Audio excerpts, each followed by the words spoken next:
Here comes the answer in part 5 of Christabel. Part 5 of this series of videos.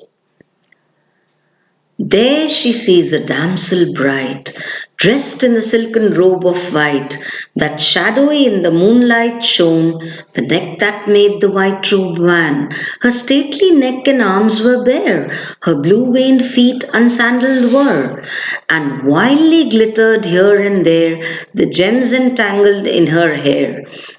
I guess 'twas frightful there to see a lady so richly clad as she, beautiful exceedingly. Mary, mother, save me now, said Christabel, and who art thou?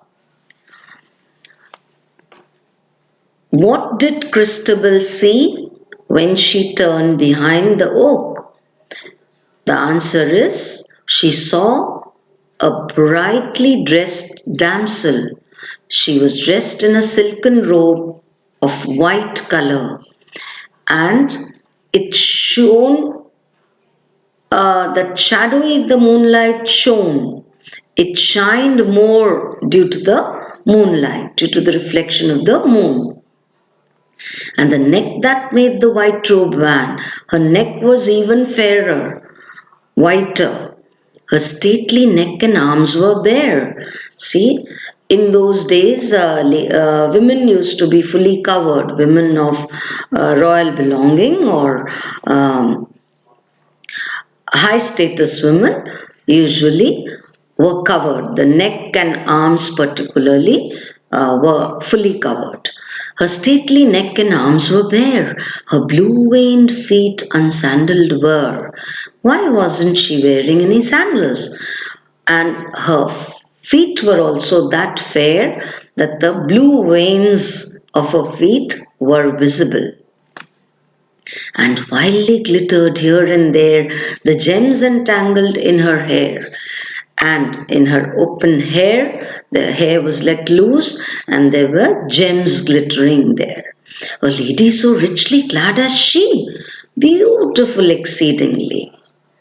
Look at Coleridge's master tactics. What does he do?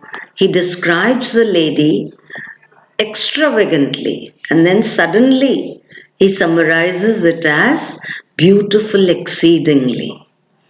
Mary, mother, save me now, said Christabel, and who art thou? Remembering Mary, mother, Christabel asked this lady, who art thou?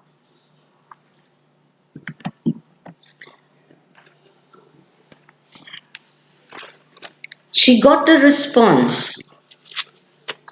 The lady made her answer meet, and her voice was faint and sweet.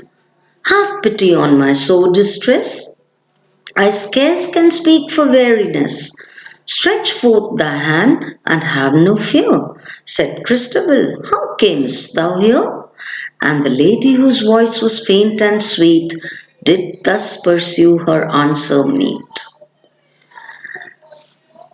The lady then replied, and she implored Christabel, saying that she should take pity on her and that she cannot speak because she is too tired. And she keeps on. See, this symbol of asking her to stretch forth thy hand will occur again and again, and it will have a special meaning. Stretch forth thy hand and have no fear, said Christabel. That Christabel doesn't stretch forth her hand at this stage. So she says, how camest thou here? How did you come here? And the lady, whose voice was faint and sweet, did thus pursue her answer meet. Even though her voice was faint and sweet, she made her answer. This is her story. A story, you'll find out later, is a concocted sob story. My sire is of a noble line, and my name is Geraldine. 5 warriors seized me yestermorn, me, even me, a maiden forlorn.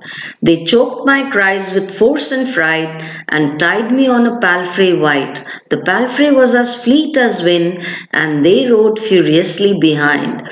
They spurred amain, their steeds were white, and once we crossed the shade of night, as sure as heaven shall rescue me, I've no thought what men they be. Nor do I know how long it is, for I have lain entranced, I wis, since one, the tallest of the 5, took me from the palfrey's back, a weary woman, scarce alive.